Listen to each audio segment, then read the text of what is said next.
வணக்க மக்களே, நாம இந்த வீடியோல என்ன பார்க்க போறோம்னு பாத்தீங்கன்னா 2026 தேர்தல் களம், தமிழ்நாடோட தேர்தல் களம் சூடு பிடிக்க ஆரம்பிச்சிருக்குன்னு சொல்லலாம். ஏன்னா இப்ப ரீசெண்டா வேலூர்ல நடந்த மாநாட்டுல டிவிகே தலைவர் விஜய் அவர்கள் எப்படியாவது நான் திமுகவையும் திமுக கூட்டணியும் தோற்கடிச்சே காட்டுவேன், திமுகவோட மகளிர் உரிமை தொகை, அதாவது அவங்களோட கோர் அஜெண்டாவில் ஒன்றான மகளிர் உரிமை தொகைக்கு எதிராக எடப்பாடி கே பழனிசாமி அவர்கள் நான் 10,000 ரூபாய் தருவேன் அப்படின்னு சொல்லிட்டோம்.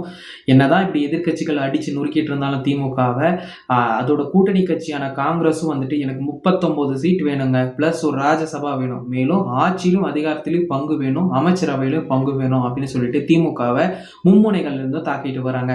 அதை பத்தி தான் நம்ம இந்த வீடியோல பார்க்க போறோம். வாங்க ஹீரோஸ் வீடியோக்குள்ள போலாம். ஃபர்ஸ்ட் நாம பார்க்க போறது விஜயின் ஆக்ஷன், ஸ்டாலினின் ரியாக்ஷன். அதை பத்தி தான் இந்த வீடியோ நம்ம பார்க்க போறோம். விஜய் அவர்கள் டிவிகேவோட வேலூர் கூட்டத்துல என்ன பேசியிருக்காருன்னா, திமுக கூட்டணி ஒரு கல்லாப்பட்டி கூட்டணி, இந்த திமுக கூட்டணியில் இருக்கக்கூடிய எல்லா கட்சிகளும் திமுக இத்தனை நாள் கொள்ளையடிச்சு வச்சிருந்த காசை எல்லாம் இப்ப அவங்களுக்கு சரிவிகிதமா பிரிச்சு கொடுத்து அந்த கூட்டணியை கட்டமைச்சிருக்காரு. அந்த கூட்டணி கண்டிப்பா தோல்வியை தான் தழுவும், அந்த தோல்வியை தழுவுறதுக்கான எல்லா வேலையும் தாவேகா செய்யும், இந்த தீய சக்திகளை ஒழிக்கிறதுக்கு இந்த விசில் சத்தம் போதும் அப்படின்னு சொல்லிட்டு விஜய் அவர்கள் பேசியிருக்காரு. மேலும் அந்த தீய சக்தியை ஒழிக்க எங்க விசில் சத்தம் போதும், இந்த விசில் செய்ய போற புரட்சி இதுவரைக்கும் தமிழ்நாடு கண்டிராத மாபெரும் புரட்சி அப்படின்னு சொல்லியிருக்காரு விஜய் அவர்கள்.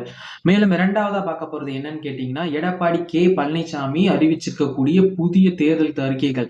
அது என்னன்னு நீங்க கேட்டீங்கன்னா, இப்போ எல்லா குடும்ப அட்டைதாரர்களுக்குமே 10,000 ரூபாய், வருடத்திற்கு ஒரு முறை 10,000 ரூபாயும், மேலும் மகளிர் உரிமை தொகையா 2,000 ரூபாயும் மாதம் அது கொடுக்கப்படும்.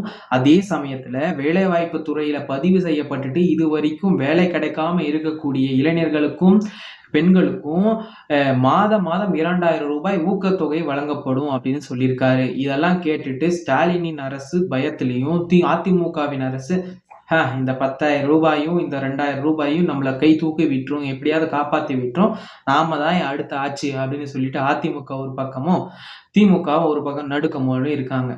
அதன் பின் பாத்தீங்கன்னா, என்னடா எதிர்கட்சிகள் தான் இப்படி நம்மளை போட்டு செய்யறாங்களேன்னு திமுக செய்யும் போது நினைக்கும் போதுதான் தன்னோட கூட்டணி கட்சியான காங்கிரஸ் எனக்கு கண்டிப்பா 40 சட்டமன்ற தொகுதி வேணுங்க, பிளஸ் ஒரு ராஜ்யசபா சீட் வேணும், மேலும் அமைச்சர் அவையில பங்கு வேணும், கூட்டணி ஆட்சி தான் வேணும், இதெல்லாம் கொடுக்கலன்னா நாங்க தாவேக கூட போயிருவோங்க அப்படின்னு சொல்லிட்டு நேரடியாகவே, இத்தனை நாள் மறைமுகமா பேசிட்டு இருந்தாங்க, இப்ப நேரடியாகவே சொல்ல ஆரம்பிச்சுட்டாரு.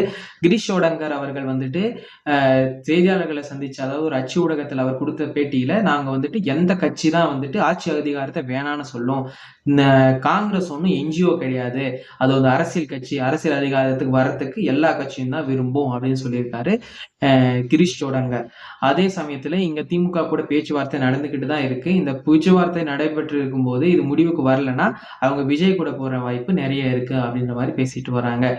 இப்படி மும்முனை தாக்குதல் திமுக மேல நடந்துட்டு வருது. இதை பத்தி நீங்க என்ன நினைக்கிறீங்க?